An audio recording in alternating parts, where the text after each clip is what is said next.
This is my preview of UFC 325, um, which could be card of the year. It's probably not better than last week's card, but I'm glad we have two in a row back to back. It's opened by Mikhailov versus Oban Elliott, who is the man famously, allegedly tapped by MMA Guru. Um, but yeah, in this fight, I have Oban Elliott winning by decision, to be honest. I think Mikhailov, he's a very tentative fighter, especially early on. He's kind of like if you trap a deer in a cage with a fox. Early on, he's skittish around the edge of the cage, and his ring craft isn't very good. He seems to constantly trip over the edge of the cage. Um, but he does grow into fights. But in a 3 round bout, I think it'll be too late. Mikhailov is also a bit slow and a bit ploddy, which I think will allow Oban Elliott, who will be faster and better footwork, to close the distance on him and land more effective strikes, especially early on. Because if Oban Elliott wins round 1 and 2, then as long as he doesn't get finished, he's won the fight. And I think that's how it's going to go, basically. Mikhailov had his. They're both from the Contender Series. Oban Elliott is 3-1 in the UFC. Mikhailov is just 1-0 in the UFC after his Contender fight. But Mikhailov does have dangerous left kicks, both to the body and to the head. He's got decent 1-2 and decent distance management, but he just doesn't get effective shots off early enough for me to be confident in picking him. Yeah, he early on he's very tentative, and I think Oban Elliott will take advantage of that, close the distance, and Oban Elliott can utilize the wrestling. I think Mikhailov hasn't really been tested in the wrestling department, but I think from how flat-footed he is, I think Oban Elliott will be able to take advantage of him and take him down if needed, if the striking isn't working, and I'm sure Oban Elliott will go for it early on. But yeah, Mikhailov is a much improved fighter. He's getting better and better each bout, but I just think this is too big of a challenge too early for him. And I imagine Oban Elliott will get the win by decision, dominating the striking early on and then just grappling him when needed. And if there's a situation between grappling and striking, when they're in the clinch or something, if it breaks, I can imagine Oban Elliott taking advantage of those situations much better. Just getting off 2 or 3 shots when Mikhailov shrugs away and maybe gets off one, which I think will look very good on the judges' scorecards and get Oban Elliott's striking numbers up. So yeah, Oban Elliott by decision to open the card. Next up on the card is Malkoun versus Torres Finney. In this fight, I'm going to go for a KO or TKO for Malkoun. I think Torres Finney, he is tiny. He is very vertically challenged for this division, and he's so muscle bound. I think he gets tired early on. If he's kept on the feet, I think it's going to be problems for him because he's too short. He's just going to get out jabbed. He's going to be able to be kept at range. He's not explosive enough to cover distance. And I think Malkoun's wrestling is good enough to keep him on the feet. Malkoun is a wrestler primarily, but he's a wrestler with decent boxing. And I think that boxing is what's going to win in the fight, to be honest. Torres Finney's nickname is the Punisher, but really he only punishes the viewer with some atrocious displays. I think he's one of the only Contender Series fighters to have 3 fights because he's so unconvincing. And his only win in the UFC was a very unconvincing split decision. And it may be unusual to pick the fighter that's 4-3 in the UFC with no fights in 2025 over an undefeated fighter. But I think Torres Finney is just way too short for the division, and I think the muscles will just weigh him down. He's just going to get so tired so early. And I think it will be a bit of an Anthony Smith situation. I can just see him, when he can't get the takedown, taking a few too many shots on the feet, just curling over and getting TKO'd. I don't know why. I've just got an image of Torres Finney just curled up like Anthony Smith in fetal position. Next up on the card is Cam Ralston versus Cody Brundage. Cam Ralston is like a tanned slender man. He is a lanky fighter. And Cody Brundage, I'm not exactly sure how he's in the UFC. He's the definition of a journeyman. He's 5-6. I don't know how he's not been cut. But I hope life is as generous to me as the UFC are to Cody Brundage. But I think this is just a setup fight. I think they want to get their hometown boy a good victory. Cody Brundage has a pretty weak chin and he's pretty vulnerable to being caught. He's sloppy, he overswings, his footwork isn't effective, he can't close distance well. I'm not exactly sure what he's meant to be good at, but Cam Ralston, who's a recent Contender Series graduate, he's phenomenal at keeping his distance. He frames very well. He frames on his opponent's head and keeps the distance. I mean, look at his reach. Look at that reach advantage he's got. It's almost impossible to close, especially if you have bad footwork like Cody Brundage. And he just throws shots off of this frame. His left hook comes around the frame and his opponents don't see it. It's a very dangerous shot. I think that's actually what's going to put Cody Brundage down. But Cam Ralston, he also throws combinations nicely. He ends his combinations in kicks. He has decent wrestling and wrestling shots, especially for someone who's taller.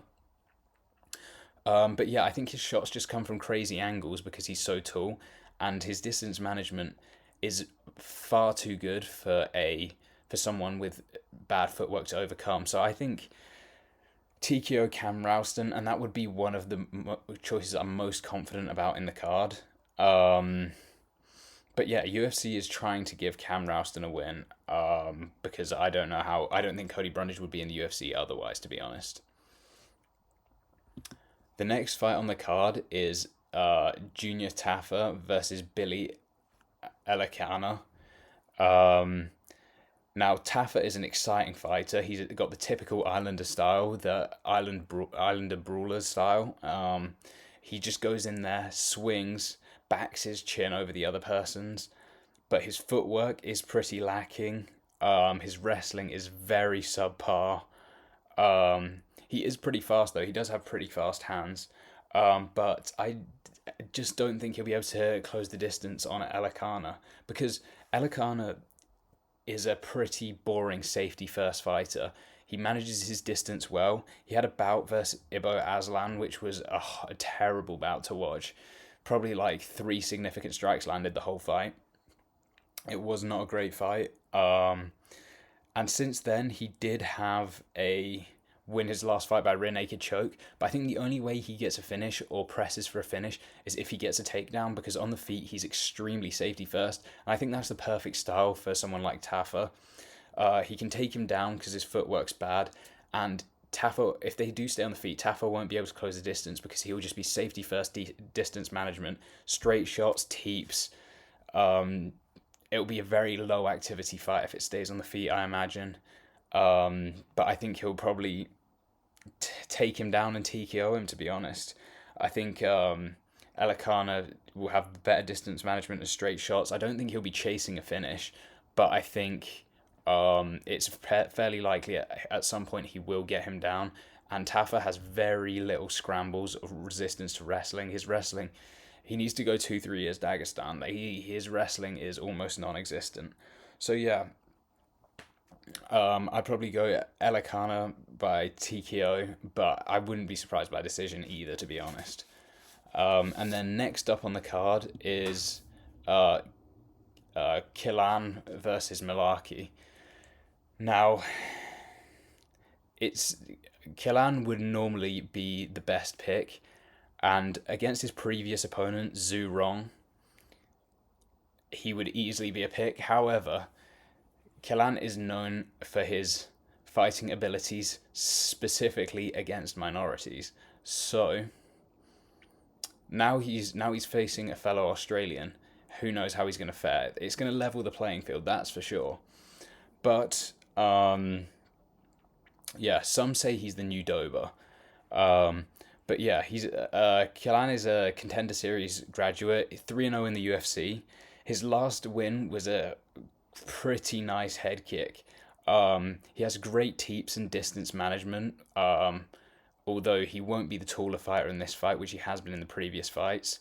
And he does sometimes telegraph his wrestling, although when he gets his opponents down, his wrestling is extremely effective. And that's why I would have him winning this fight. On top of that, Malarkey has only had a week's notice for this fight. And he's 6-6 in the UFC, so he is a bit of a journeyman. And he was KO'd by Ruffy pretty badly. But yeah, no, he'll pose a problem just based on the fact he's tall and that he's not a minority.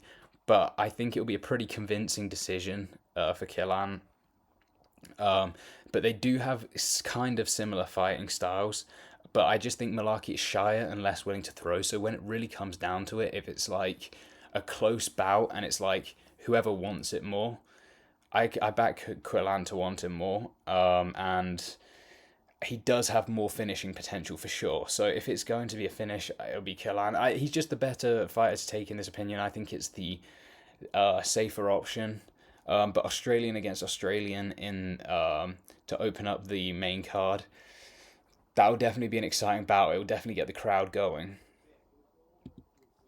And then next up after that is Tai Tuivasa versus Talison Teixeira.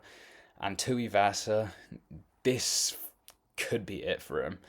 I do have him losing by KO in round one. And it's just how many more big losses can you take? He's on a 5-loss streak at the moment. And I think the only reason he's fighting is because it's on Australia. And the Australian fans love him. They love nothing more than him to sleep someone and get on the fence and then do a shoey. But I don't think we'll be seeing a shoey anytime soon. Just his last loss was to Rosenstrike, who I do think is a good technical striker. But there's been many, many losses before that, and I just think the chin doesn't hold up anymore. He does struggle against taller opponents. Because not only is he a shorter heavyweight, he has very small arms. He has a more refined style than Taffa. He doesn't have like just particularly an Islander brawler style, but he has nice leg kicks. But that's just about it.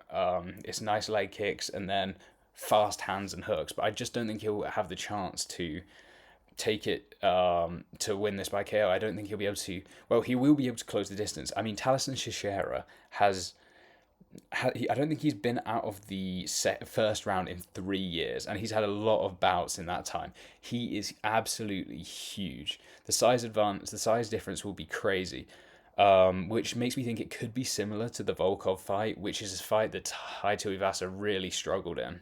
Tai really struggled to close the distance. His leg kicks were effective. They were hurting Volkov, but Volkov was able to implement better striking at distance and grappling to eventually submit Tai Tuivasa.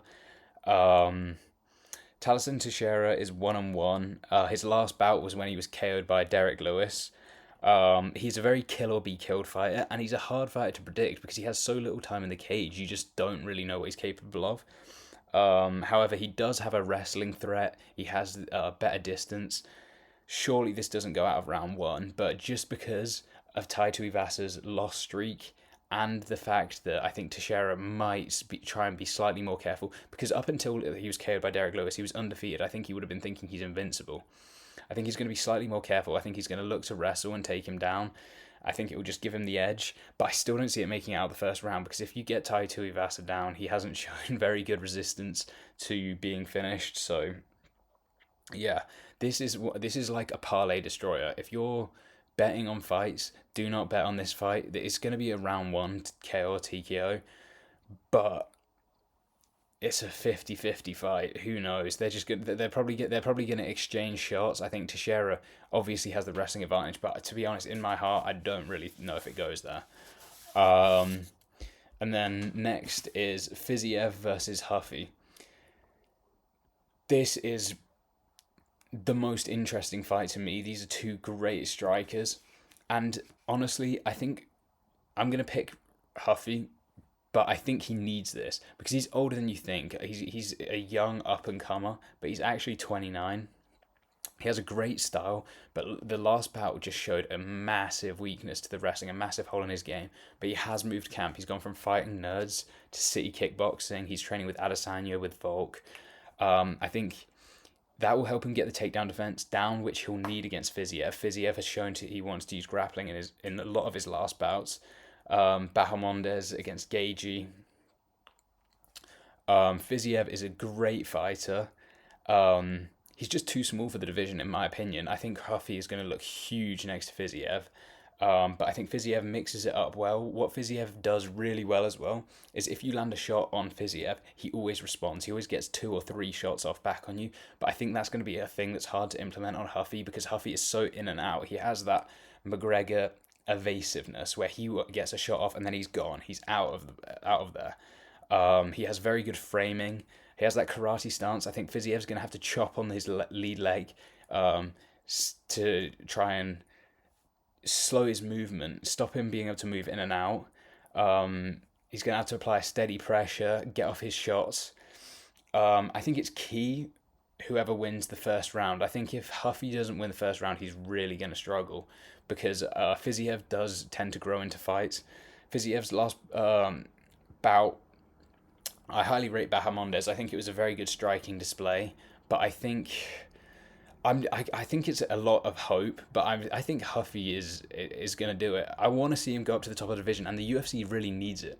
They need an exciting striker to go up there and mix it up at 155. They need more new prospects. The top 5 has been very stagnant for a long time. Paddy's just got in. Could we get Huffy in there soon? I think it's something the UFC needs. It needs a shake up, and I think he will get it done. But it's a very hard one to pick. I mean, if Fiziev can implement the wrestling early on and get him down, it could be big trouble. I think the fight's only going one way from there, but I'm going to back him to have learned enough to concentrate on takedown defense, got it under control, and just, land more effective shots on Fiziev, be unorthodox enough that Fiziev can't read him. And I think this would be an absolute statement win for Huffy, and it would be very exciting to see what he does from here if he can get this one done, to be honest. And then after that is Hooker versus BSD. Hooker is just, he's a scrapper, isn't he? Again, a bit of a journeyman. He kind of goes 1 win, 1 loss, 1 win, 1 loss. His last bout against Sarukian, he got absolutely dominated, and I think that's why I'd have to go with Benoit Saint-Denis. He's just improved his grappling so much. I think he'll be able to get Dan Hooker down. And Hooker's last win was against Gamrot, where he did get taken down a lot, and it was a very controversial split decision. I think Benoit Saint-Denis is going to be able to get him down enough, implement a game plan, do enough damage on the ground. I actually think he'll finish him probably by an arm triangle. But I would love to see Dan Hooker stuff a few takedowns and challenge Benoit Saint-Denis on the feet. Because Benoit Saint-Denis, ever since he got knocked out by Poirier, he has not wanted anything to do with striking on the feet. I think he realised there was real levels to the striking. So I think if Dan can keep it on the feet, it's going to be an exciting fight and a finish for him. And also, what has Dan done with the tattoos? It was like one fight he had no tats, and then the next fight he turned up and he's like got full body of tattoos. But yeah, I think Benoit Saint-Denis is on a bit of a tear at the moment. He was dominant against Huffy, very early KO versus Dariush, but Dariush, I think his chin was gone. I predicted that pretty on point. I thought if they exchanged, Benoit Saint-Denis' chin would just hold up better. He had 3 consecutive finishes in 2025. And yeah, I just think he's concentrating on the grappling, and I just think he's a very strong, big 155er. So he just, when he learns his grappling, as he has done properly, as he's knuckled down on his grappling and just gone to learn it, he's become a very difficult grappler to stop. And I think the combination of him being able to grapple and scrap a bit will definitely get him over the line early on, until when he can tie down, get a good takedown in the middle of the cage, and maybe get an arm triangle, which would be a very impressive win for him. But I personally want to see a fight where Hooker stuffs takedowns and it just turns into a scrap. And I think Hooker wins if it goes like that, but that's just not my personal pick. And next up it is kind of unusual though, how Dan Hooker's in a camp full of people who have elite takedown defense, but he never quite developed it. I will say that, because he does have a lot of Adesanya-isms in his striking, like the feints and the things like that. He has a lot of very nice technique there, but he just doesn't seem to be able to get the takedown defense aspect down. I don't know, it's very unusual. But yeah, he just wants to do damage to his opponent, but unfortunately I don't think he'll be able to this time, because I'd love to see a war. Next up is the main event, Volk versus Diego Lopes. And I'm going to have to go with Volkanovski again. Last fight, he was very dominant. His jab was exceptional. His left hook was catching Diego Lopes. He caught him a lot as well. You know where Diego Lopes has that scar? and then he sweats, and then he itches it. His right hand is always touching his neck, and it just leaves him open, exposed to the left hook constantly. And Volk was doing a decent amount of damage to him. I think Diego Lopes has a fantastic chin, but Volk was landing clean shots that were stumbling him and rocking him. However, I do think Volk's chin has to be going at his age now. And I think they're just gonna, to be honest, they're just looking to give Diego Lopes unlimited rematches until he catches Volk good enough and knocks him out. But I don't think it will be this time. But yeah, Volk is a marauder, man. But yeah, no, his only two losses recently have been to Poirier and Makachev, which are like, could you lose to better names in the UFC? Probably not. And then after that, he came back, showed his chin is still together enough to defeat Diego Lopes. He got caught a few times, but just wasn't really hurt that bad. He was straight when he got dropped. He went straight to his corner and said, "What caught me? Oh, I'm fine." He was just annoyed with himself. It will hold up enough, I imagine, especially since he's had a whole year off. However, Lopes has been active, but in Lopes's last fight, I wasn't that impressed, to be honest. I think Gene Silva was definitely winning that fight on the feet. I think Diego Lopes took him down, which I don't think that doesn't matter because he's not going to get Volk down. If anyone's implementing grappling, it's the same as the first fight. It's Volk. He's dominant in the grappling.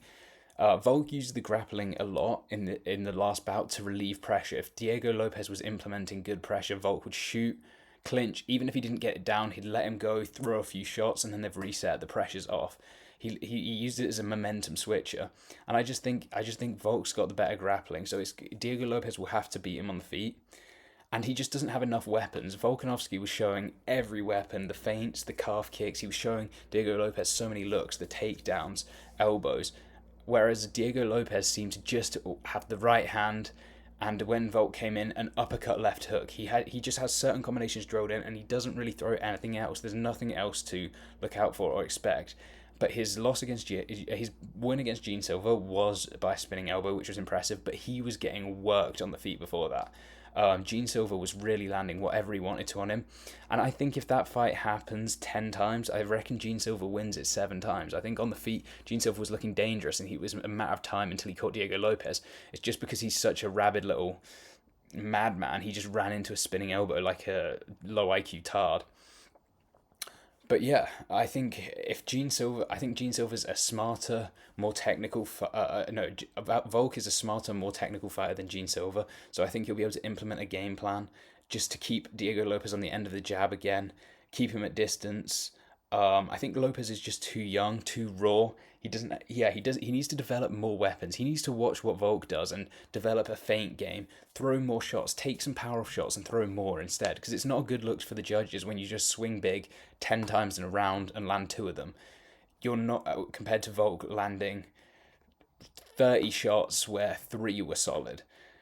But yeah, I think the keys, if Diego Lopes wants to win this fight, he has to chop Volkanovski's legs.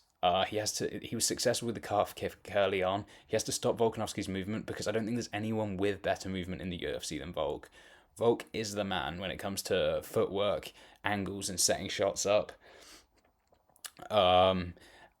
He also has to cut Volk. Volk has a lot of scar tissue around the eyes, and we've seen him multiple times in fights with blood going into his eyes, disrupting his vision. So he needs to cut that open early, disrupt Volk's vision, get the leg kicks off, but I don't think he will be able to effectively enough. And yeah, I think Diego Lopes is probably one of the next best in the division, but I just don't think he's going to beat Volk.